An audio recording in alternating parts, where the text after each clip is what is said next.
Have you ever been pushed so far into the shadows that you forgot what the light looked like? Imagine standing in a room full of glittering elites, only to have your own blood humiliate you in front of them all. Nobody wants you, her sister sneered.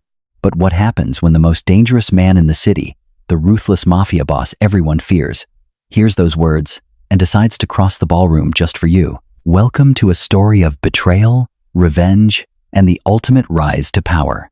The chandelier above the grand ballroom of the Palazzo Valerius was a cascading waterfall of Austrian crystal.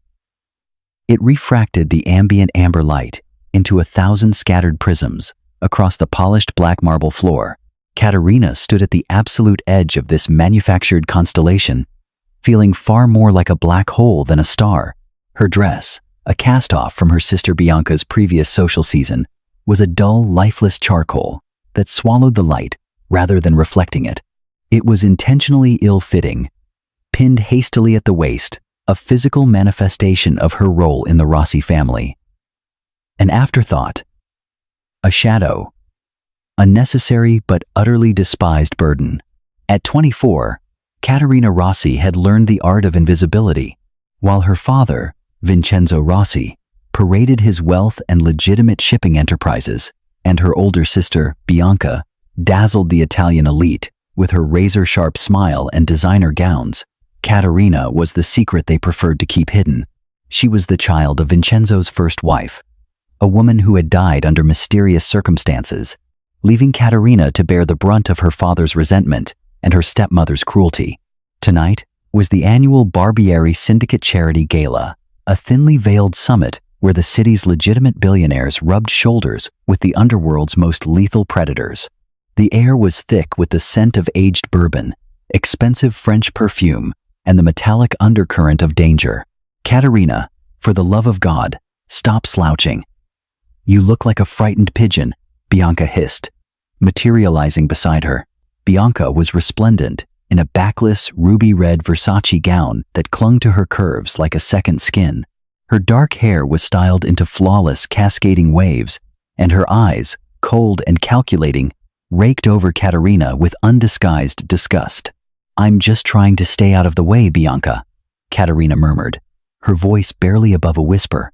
She kept her gaze fixed on the floor, trained by years of psychological conditioning never to meet her sister's eyes when she was in one of her moods. "You're failing. Just your presence is an embarrassment," Bianca snapped, snatching a crystal flute of champagne from a passing waiter. "Do you see who is here tonight? The Barbieri family. If you do anything to ruin my chances of making an impression, I will make sure father locks you in the country estate for the rest of your pathetic life." Caterina swallowed the lump of familiar humiliation forming in her throat.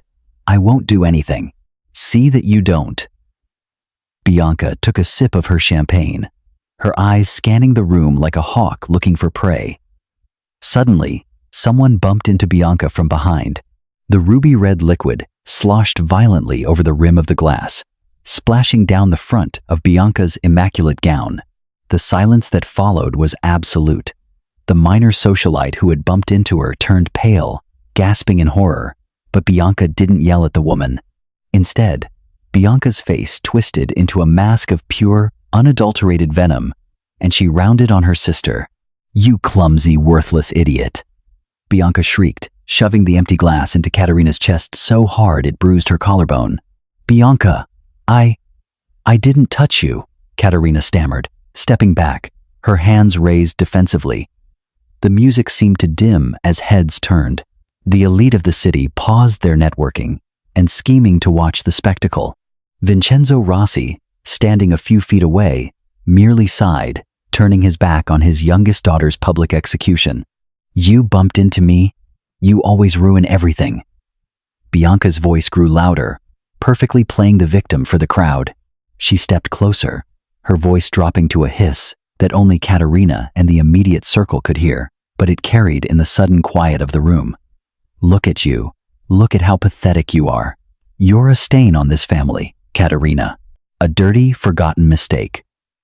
Why do you even try to exist in our world? Nobody wants you. Not father, not me, and certainly no one in this room." The words struck Caterina like physical blows. The tears she had fought so hard to suppress finally pricked the corners of her eyes. She wanted the marble floor to crack open and swallow her whole. The murmurs of the crowd began, a collective hum of pity and disdain. She was entirely alone. But then, the temperature in the room seemed to plummet. The heavy oak doors at the top of the grand staircase groaned open. The murmurs instantly died, replaced by a suffocating, terrified silence. Standing at the landing was Tommaso Barbieri. He was a man carved from marble and shadow. Tall, broad-shouldered, impeccably dressed in a bespoke midnight blue tuxedo, he exuded an aura of absolute, terrifying power. As the head of the Barbieri syndicate, he ruled the city's underworld with a ruthless intellect and an iron fist. His dark eyes, sharp as obsidian shards, scanned the frozen ballroom. Slowly, deliberately, Tommaso began to descend the staircase. The crowd parted for him like the Red Sea, people pressing themselves against the walls to avoid being in his direct path. He didn't look at the mayor. He didn't acknowledge the police commissioner. He was looking straight at Caterina. Every step Tommaso Barbieri took echoed like a drumbeat in the cavernous, silent ballroom. The polished leather of his Oxfords struck the marble with a terrifying finality. Caterina's heart hammered against her ribs, a trapped bird desperate to escape. She stood frozen, the harsh echoes of her sister's cruel insult still hanging in the stagnant air between them. Bianca, instantly sensing the shift in the room's gravity, quickly smoothed her stained dress. She plastered on a dazzling, seductive smile, stepping slightly in front of Caterina to intercept the Mafia boss. This was her moment. This was why she had come. Signor Barbieri, Bianca purred, her voice dripping with artificial honey, as Tommaso drew near. What an absolute honor. I am Bianca Rossi, and I must say, Tommaso didn't even break his stride. He didn't blink. He didn't look at Bianca. He walked past her, as if she were nothing more than an ugly piece of furniture. The blatant, brutal dismissal was so profound that a collective gasp rippled through the onlookers. Bianca's jaw slackened, her seductive smile shattering into a mask of utter humiliation. Tommaso stopped exactly 2 feet in front of Caterina. Up close, he was even more intimidating. He smelled of rain, cedarwood, and danger. A faint, jagged scar traced the edge of his jawline, a testament to a violent past he had long since conquered. Caterina, terrified, finally managed to tear her gaze from the floor to meet his eyes. They were a deep, mesmerizing black, entirely devoid of warmth, yet they burned with an intense, calculated intelligence. For a moment, neither of them spoke. The entire ballroom held its breath. Caterina expected him to order her out, to humiliate her further, for dirtying his elegant floor with her pathetic presence. Instead, Tommaso slowly raised his right hand, extending it toward her. His long, calloused fingers hovered just inches from hers. I believe, Tommaso said, his voice a deep, resonant baritone that sent a shiver down her spine, that the lady is mistaken. Someone does want you. Caterina stared at his hand as if it were a loaded weapon. Her mind was entirely blank. Was this a cruel joke? A game the predators played with the weak before devouring them? She looked up at his face, searching for the punchline, the sneer of mockery. But Tommaso's expression was deadly serious. Dance with me, he commanded softly. It wasn't a request. It was an edict. Trembling, her fingers brushing against the fine wool of his sleeve, Caterina placed her small, pale hand in his. His grip was warm, firm, and entirely grounding. As his fingers closed around hers, a jolt of electricity shot up her arm. Tommaso pulled her smoothly toward the center of the dance floor. He signaled the terrified conductor with a flick of his eyes, and instantly, a slow, melancholic waltz began to play. He placed one hand securely on her waist, drawing her closer than was socially acceptable, pulling her right into the epicenter of his overwhelming presence. You're shaking, he observed quietly, his lips brushing the shell of her ear as they began to move. He led with absolute dominance, forcing her to match his precise, fluid steps. I don't belong here, Caterina managed to whisper, her voice trembling. You shouldn't be seen with me. I'm just... You are exactly who I choose to be with right now, Tommaso interrupted smoothly. Do not let the opinions of sheep dictate the worth of a lioness. I am no lioness, she replied softly, a bitter edge to her voice. Did you not hear my sister? I am a stain. Tommaso's grip on her waist tightened imperceptibly. I heard exactly what that vapid parasite said to you. The question is, why do you allow her to say it? Why do you endure the poison of a family that treats you like a rabid dog? Caterina looked up, surprised by the genuine curiosity and the underlying anger in his tone. Because I have no power, Signor Barbieri. I have no money, no connections, and no escape. I endure because I survive. That is all I have been taught to do. Tommaso's eyes narrowed slightly, studying the defiance that sparked briefly in her tired, haunted eyes. He saw the abuse in the slump of her shoulders, the fear in her erratic pulse, but underneath all the ash and dirt, he saw a glowing ember. Survival is merely breathing, Caterina, he murmured, using her first name with a familiarity that shocked her. I intend to teach you how to live. The music swelled. Around them, the elite watched in stunned silence as the feared head of the Barbieri family spun the neglected, abused daughter of Vincenzo Rossi around the floor. Bianca stood on the periphery, her face blotchy with rage and embarrassment, her father Vincenzo looking utterly perplexed and deeply terrified. When the waltz ended, Tommaso did not release her. He kept her hand tightly in his. He turned toward the crowd, his dark eyes locking onto Vincenzo and Bianca Rossi. Signor Rossi, Tommaso called out, his voice echoing loudly. Vincenzo practically stumbled forward, sweating profusely. Yes, Don Barbieri? Is there a problem? Vincenzo stammered. No problem, Tommaso replied, his voice ice cold. I am simply informing you that Caterina will be leaving with me tonight, and she will not be returning to your home. Vincenzo blanched. But she is my daughter. She is mine now, Tommaso stated, the finality in his tone brooking absolutely no argument.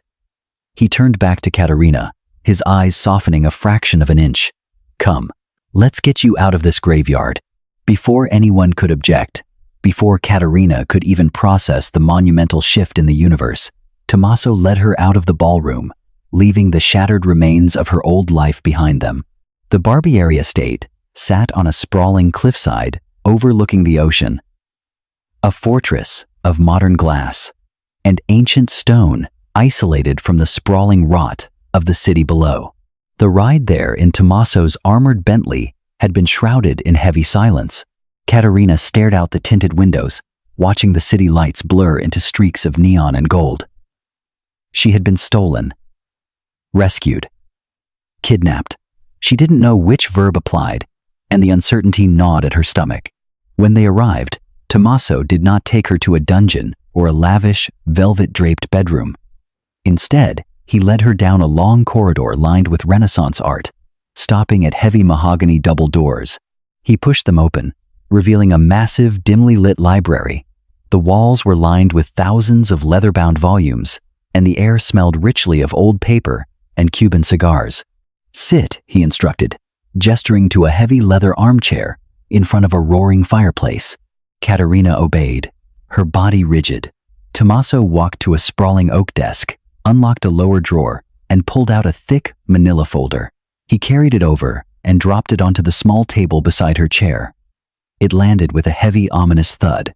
Open it, he commanded, pouring himself a glass of amber liquid from a crystal decanter. He didn't offer her one. He assumed she needed all her faculties sharp for what was coming. With trembling hands, Caterina opened the folder. Inside were dozens of pages of bank statements, offshore account routing numbers, wire transfer receipts, and legal documents establishing a web of shell companies. At the top of every single charter, designated as the sole proprietor and CEO, was her signature, or, rather, a perfect forgery of it. What is this? She whispered, her eyes scanning the complex financial jargon. I don't own any companies. I don't have this kind of money. Tommaso took a sip of his drink, his dark eyes fixed on her. Those are the financial records of the Rossi shipping empire's shadow operations. For the past 5 years, your father and your sister have been embezzling funds from the Barbieri syndicate. They have been laundering dirty money through these shell companies, skimming millions off the top. Caterina's breath hitched. To steal from the Mafia was a death sentence. To steal from Tommaso Barbieri was a guarantee of a slow, agonizing end. I swear to you, I didn't know anything about this. I've never seen these documents. I know you didn't, Tommaso said, his voice dropping to a low, dangerous rumble. He stepped closer, leaning over her chair, his physical presence overwhelming. I had my men investigate. You are kept locked away, entirely isolated from the family business. But look closely at the documents, Caterina. Look at the scapegoat. She looked back down, her vision blurring as the horrific reality set in. Every illegal transaction, every laundered dollar, every forged customs declaration was tied directly to her name. If the Barbieri syndicate discovered the theft, Caterina was the one who appeared guilty. More terrifyingly, if the Federal Bureau of Investigation raided the Rossi offices, Vincenzo and Bianca would walk away clean, while Caterina would face a minimum of 30 years in federal prison for international money laundering and racketeering. Her own father, her own sister. They hadn't just abused her. They had meticulously engineered a trapdoor beneath her feet, ready to pull the lever the second the flames got too close to them. The betrayal was so absolute, so profoundly evil, that it robbed her of oxygen. The tears she had fought back at the gala finally spilled over, hot and bitter, staining the forged documents in her lap. They bred you for the slaughter, Tommaso stated bluntly, lacking any gentle bedside manner. You were never just an unloved daughter, Caterina. You were an insurance policy. Caterina closed her eyes, a sob tearing from her throat. She gripped the arms of the chair so hard her knuckles turned white. All her life, she had tried to be smaller, quieter, hoping that if she just endured the verbal and physical abuse, they would eventually leave her alone. But they had never intended to let her live. Suddenly, she felt a large, warm hand cup her cheek. Her eyes snapped open. Tommaso had knelt beside her chair.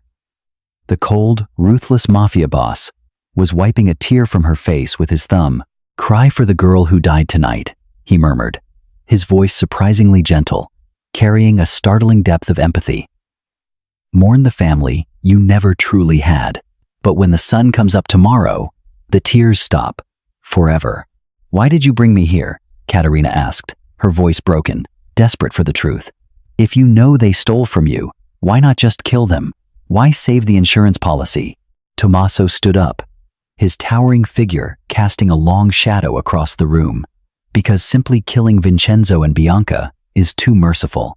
They insulted my intelligence by stealing from me, but they insulted the very laws of nature by doing this to their own blood.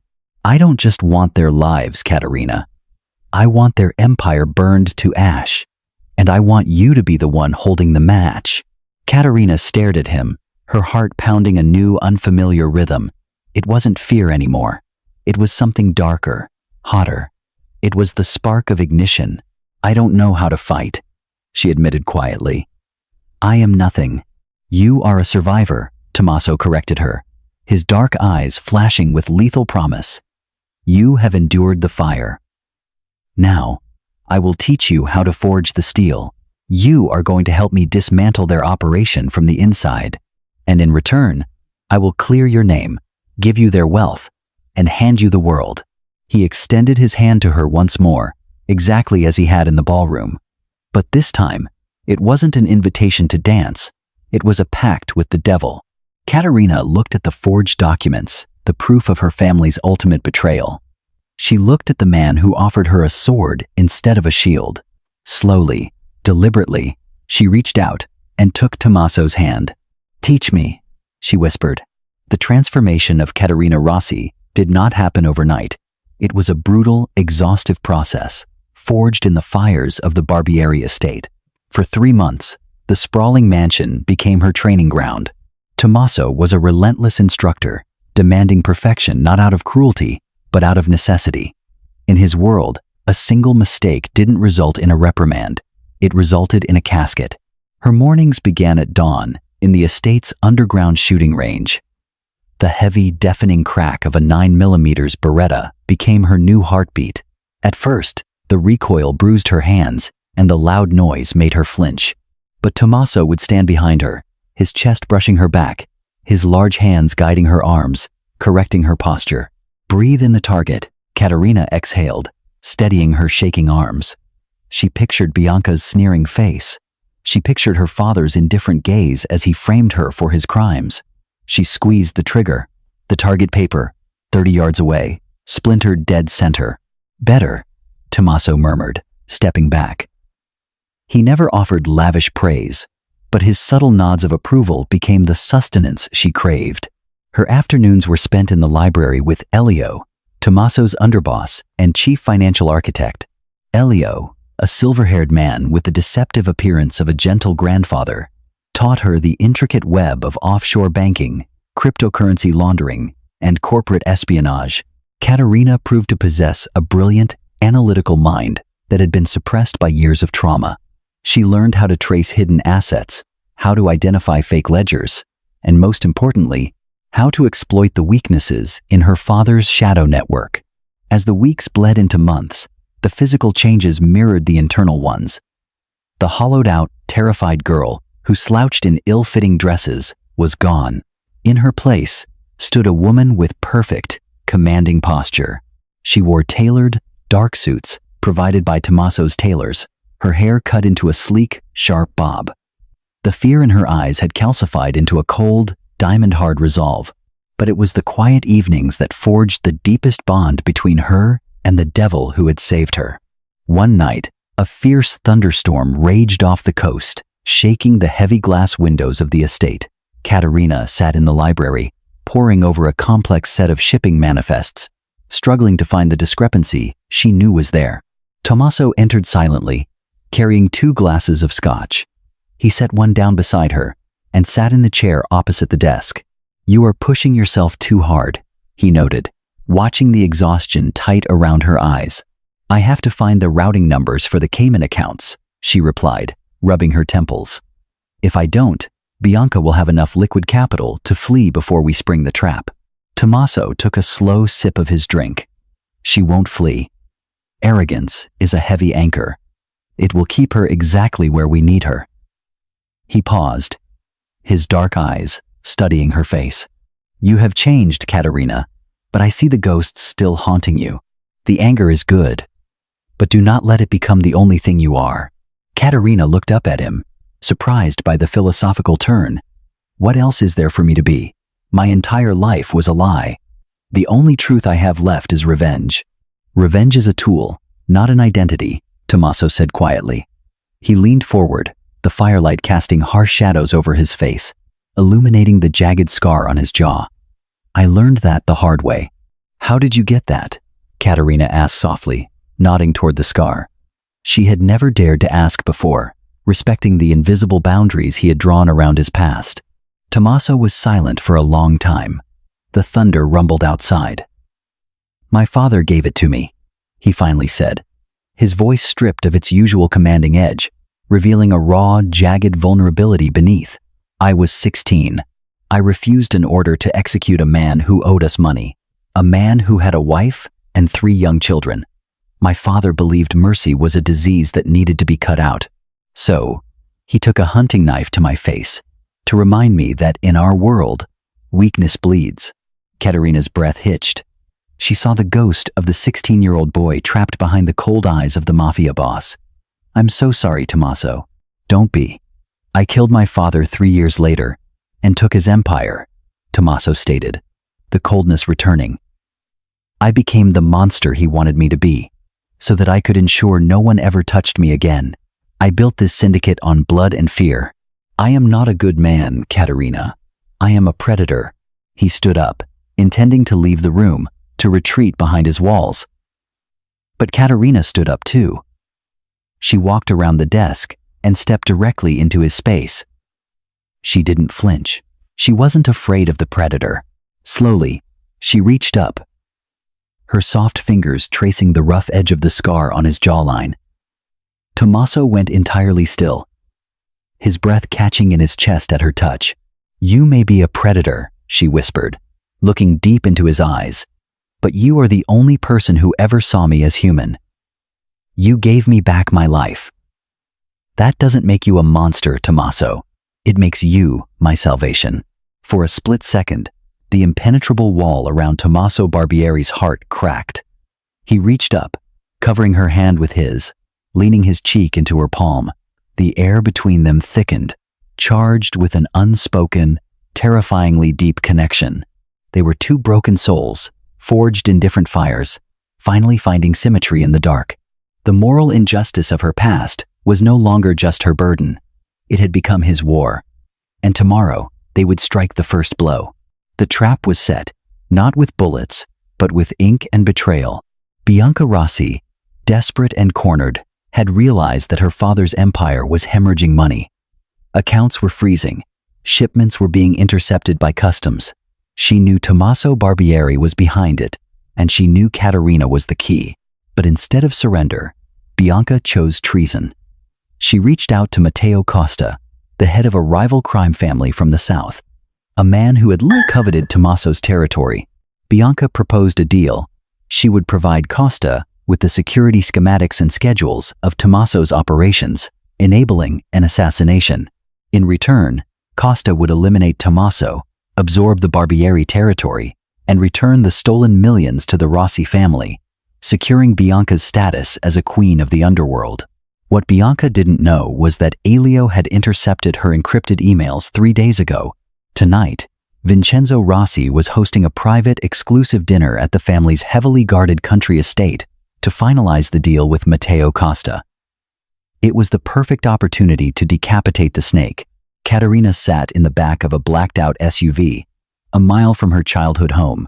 She was dressed impeccably in a sharp crimson pantsuit, a discreet earpiece tucked beneath her hair, and a compact 9mm strapped to her thigh. Tommaso sat beside her, checking the magazine of his own weapon. His face was a mask of lethal calm. "Are you ready?" Tommaso asked, his eyes locking onto hers. "I have been ready since the day you pulled me from the ballroom," Caterina replied, her voice steady. There was no hesitation. The abused girl was dead. The woman sitting here was a weapon fully loaded. "You go in first. You play the emissary," Tommaso instructed, repeating the plan. "You present them with the ledger. Make them panic. The moment Costa realizes Vincenzo doesn't have the money to pay for the assassination, he will turn on them.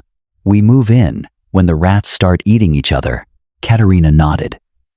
She stepped out of the SUV and walked alone toward the heavily guarded gates of the Rossi estate. The guards, recognizing her, hesitated, their hands hovering over their holsters. "Tell my father his daughter is here to see him," she demanded, her tone dripping with authority. 5 minutes later, she pushed open the heavy oak doors of the formal dining room. The scene froze. Vincenzo Rossi sat at the head of the long table, sweating profusely. Bianca sat to his right, looking vicious and tense. Opposite them sat Matteo Costa, a brutish man with cold eyes, flanked by 4 heavily armed enforcers. "Caterina," Vincenzo breathed, his face draining of color. What are you doing here?" "Hello, father." "Bianca," Caterina said smoothly, walking confidently toward the table. Her heels clicked sharply against the hardwood floor. She didn't look at Costa. She stopped near the edge of the table and dropped a heavy black leather ledger onto the polished wood. "What is the meaning of this?" Bianca hissed, standing up, her hands slamming against the table. "You little traitor! You bring the enemy to our door?" "I am not the enemy, Bianca. I am the reckoning," Caterina replied, her voice echoing the terrifying calm she had learned from Tommaso. She looked directly at Matteo Costa. "Signor Costa, I believe my family has promised you a substantial sum of money in exchange for a hit on Tommaso Barbieri." Costa narrowed his eyes, his hand resting near his lapel. "And who are you to interrupt my business, little girl?" "I am the rightful owner of the Rossi accounts," Caterina stated, tapping the ledger. "I am here to inform you that as of 6 p.m. tonight, the offshore accounts Vincenzo promised you have been entirely drained. Every single dollar they stole from the Barbieri syndicate has been repatriated. My father is bankrupt. He cannot pay you for the hit, and he certainly cannot protect you from the wrath of Tommaso Barbieri once you attempt it." Vincenzo stood up, panicked. "She's lying. Costa, she's trying to trick you. The money is there." Costa grabbed the ledger, flipping it open. He scanned the printouts, his face darkening with rage. He looked up at Vincenzo, his eyes practically glowing with violent intent. "These accounts hold zero balances. You brought me into a war with Barbieri, and you have nothing to pay me with?" No, please, there must be a mistake," Vincenzo begged, backing away from the table. Bianca turned on Caterina, her face twisted into a mask of absolute hatred. She grabbed a steak knife from the table and lunged at her sister. "I'll kill you! You ruined everything!" Caterina didn't flinch.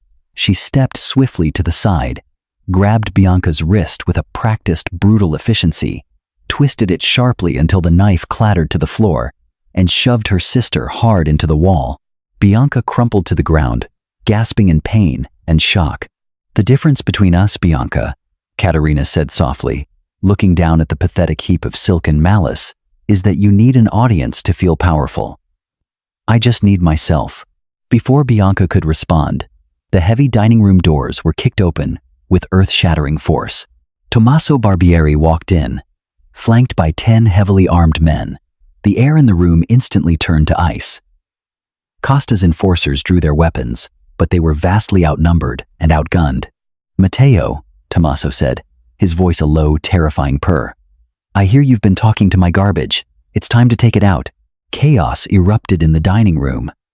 Matteo Costa, realizing he had been backed into a corner by both bankruptcy and superior firepower, made a desperate, fatal choice. He didn't surrender. He signaled his men to fire. The initial volley shattered the crystal chandelier above the table, showering the room in jagged glass and plunging it into dim, flickering light. Caterina instinctively dove behind a heavy antique credenza, drawing the 9mm from her thigh holster. The sound of gunfire was deafening, a chaotic symphony of violence in the enclosed space. Tommaso was a force of nature. He moved with terrifying speed and precision, dropping 2 of Costa's men before they could even aim their weapons properly. But Costa was cunning. He kicked over the massive dining table, using it as a barricade, and fired blindly toward Tommaso's position. From her vantage point, Caterina saw the tactical layout. Tommaso was pinned behind a marble pillar, reloading his weapon. Costa was inching his way toward a side exit, trying to abandon his men and escape into the gardens. Vincenzo Rossi was cowering under a serving cart, sobbing hysterically. Bianca was frozen against the wall, screaming, completely useless in the face of the violence she had initiated. Suddenly, one of Costa's surviving enforcers flanked Tommaso's position, raising a shotgun directly at the Mafia boss's exposed back. Time seemed to slow to an agonizing crawl. Tommaso hadn't seen him. He was focused on suppressing Costa. Caterina didn't think. The grueling hours of training, the instinct for survival, and a terrifyingly profound love for the man who had saved her propelled her forward. She broke from cover, stepping into the open, raising her weapon with both hands, just as Tommaso had taught her. "Breathe in the target," she whispered to herself. She squeezed the trigger twice. Crack, crack. Both bullets struck the enforcer square in the chest. The impact threw him backward, his shotgun discharging harmlessly into the ceiling as he collapsed to the floor, dead. Tommaso whipped around at the sound of the shotgun blast, his eyes widening as he saw the enforcer fall, and then landing on Caterina, who stood with her gun raised, smoke curling from the barrel. For a fraction of a second, the Mafia boss looked utterly stunned, followed instantly by a flash of intense, fierce pride. But the distraction cost them. Costa, seeing his opening, abandoned his cover and sprinted for the side doors leading to the garden. "He's running!" Caterina yelled over the ringing in her ears. Tommaso stepped out from behind the pillar, his face an impenetrable mask of wrath. He raised his weapon, aimed with terrifying calm, and fired a single shot. The bullet caught Costa in the back of the knee. The rival boss screamed, collapsing in a heap of tangled limbs at the threshold of the door. The remaining gunfire ceased. Tommaso's men quickly disarmed Costa and secured the room. The silence that fell over the ruined dining room was heavy, thick with the smell of gunpowder and copper. Tommaso slowly walked over to Caterina. He looked her up and down, checking for injuries, his chest heaving slightly. "Are you hurt?" he demanded, his voice rough. "No," Caterina replied, lowering her weapon, her hands shaking slightly from the adrenaline crash. "I'm okay." Tommaso reached out, his hand gripping the back of her neck, pulling her forehead against his chest for a brief, incredibly intimate second. "You saved my life. You saved mine first," she murmured into his shirt. He pulled back, his eyes darkening as he turned his attention to the true architects of this tragedy, Vincenzo and Bianca. Vincenzo crawled out from under the cart, trembling violently. He fell to his knees in front of Tommaso. "Don Barbieri, please. It was Costa's idea. And Bianca. Bianca manipulated everything. She made me do it. Take her. Just spare my life." Bianca, hearing her father's ultimate betrayal, let out a wretched scream. "You coward! You disgusting pig! You signed the papers! You framed her!" Tommaso looked at the pathetic display of familial treachery with absolute disgust. He turned to Caterina, gesturing to her father and sister. "The empire is ashes, Caterina," Tommaso said quietly, ensuring only she could hear. "Their fate is your decision. Do I put a bullet in their heads? Or do we give them what they truly deserve?" Caterina looked at her father, a man who had watched her suffer her entire life and planned to send her to prison. She looked at Bianca, the sister who had stripped away her dignity for sport. A month ago, she would have wanted them dead. But now, death seemed too easy. Death was an escape. She holstered her weapon and walked over to them. She looked down, her expression serene, devoid of the hatred they expected. "If you kill them, Tommaso, their suffering ends tonight," Caterina said, her voice ringing clearly through the ruined room. "That is not justice." She pulled a folded document from her jacket pocket and tossed it onto the floor in front of Vincenzo. "I contacted the FBI earlier today," Caterina announced coldly. "I gave them the real ledgers, the ones with your signatures, father, authenticated by your own private accountant, who was very eager to make a deal. I also gave them the audio recordings of Bianca plotting a federal assassination with a known crime syndicate." Vincenzo's eyes rolled back in his head, and he slumped forward, fainting from sheer terror. Bianca began to hyperventilate, clawing at her own hair. "You're going to prison, Bianca," Caterina said softly, crouching down to look her sister directly in the eye. "Not a luxury white-collar facility. A maximum security federal penitentiary. You will have no designer clothes, no status, no men to manipulate. You will be entirely, profoundly alone. And every single day for the rest of your life, you will remember that the sister you told the world nobody wanted was the one who put you there." Caterina stood up, turning her back on her shattered bloodline. She walked back to Tommaso, sliding her hand into his. "Let's go home," she said. Tommaso smiled, a rare, genuine expression that transformed his harsh features. He signaled his men to leave Costa tied up for the police, alongside the Rossis. As the distant wail of police sirens began to echo through the night, the Mafia boss and the woman who had conquered his darkness walked out of the estate together, leaving the ruins of the past behind them.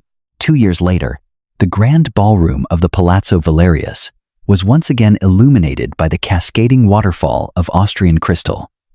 The amber light refracted across the polished black marble floor, illuminating the elite of the city. But the atmosphere was entirely different. The scent of danger and corrupt scheming had been replaced by genuine celebration and philanthropy. This was the inaugural gala for the Phoenix Foundation, a highly influential charity dedicated to providing legal, financial, and psychological support for victims of domestic abuse and familial fraud. At the center of the ballroom stood Caterina. She was breathtaking. She wore a custom gown of midnight blue silk, a subtle nod to the suit Tommaso had worn the night he saved her, that draped elegantly over her frame, radiating power and quiet confidence. She wasn't standing in the shadows anymore. She owned the light. Around her, politicians, legitimate business moguls, and socialites clamored for her attention, eager to donate to her cause. The Rossi shipping empire had been legally liquidated and restructured by Caterina, turning the dirty money into a force for undeniable good. Vincenzo and Bianca were serving consecutive life sentences, their names entirely erased from the social registry, forgotten ghosts of a corrupt past. Caterina smiled warmly, shaking hands and discussing policy with the mayor, but her eyes kept drifting to the perimeter of the room. There he was. Tommaso Barbieri stood near the grand staircase, watching her. He was still the most intimidating man in the room, dressed in a flawless black tuxedo, his presence commanding absolute respect.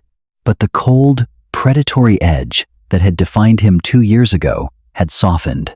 The city knew him now, not just as a terrifying force of the underworld, but as the silent, untouchable benefactor behind the Phoenix Foundation's massive success. He had systematically begun dismantling the most violent branches of his syndicate, transitioning his vast wealth into legitimate real estate and international trade. He had changed his world for her, just as she had conquered hers for him. Excusing herself from the mayor, Caterina walked across the ballroom. The crowd parted for her naturally, not out of fear, but out of profound respect. She reached Tommaso, a genuine, radiant smile breaking across her face. "You're hiding in the shadows, Signor Barbieri," she teased gently, stepping into his space. "I am admiring my handiwork," Tommaso replied, his dark eyes sweeping over her with absolute adoration. He reached out, his calloused fingers lightly tracing her jawline, resting briefly on her cheek. "You are spectacular tonight, Caterina. We raised $5 million in the last hour alone," she told him, her eyes shining with pride.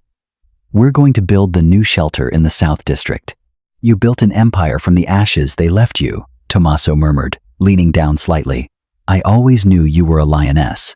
Caterina reached up, her fingers resting lightly over his heart. "I couldn't have done it without the monster who taught me how to roar." The string quartet in the corner shifted their tempo, beginning a slow, familiar, melancholic waltz. It was the exact same piece that had played 2 years ago when he had pulled her from the wreckage of her life. Tommaso extended his hand to her. The gesture was identical to that fateful night, but the context had entirely shifted. It was no longer a rescue mission. It was a partnership of equals. "Dance with me, Caterina," he requested softly. "Always," she replied. She placed her hand in his, and he pulled her onto the floor. As they moved together in perfect harmony, Caterina rested her head against his chest, listening to the steady, strong beat of his heart. She had walked through the fire of betrayal, faced the darkest parts of human cruelty, and emerged not just unburned, but forged in diamond. She was no longer the girl nobody wanted. She was the woman who had everything. And as Tommaso held her close, spinning her under the glittering lights, Caterina knew that true power wasn't inherited, and it certainly wasn't given. It was claimed, fiercely and unapologetically, by those brave enough to step out of the shadows. What an incredible journey of transformation.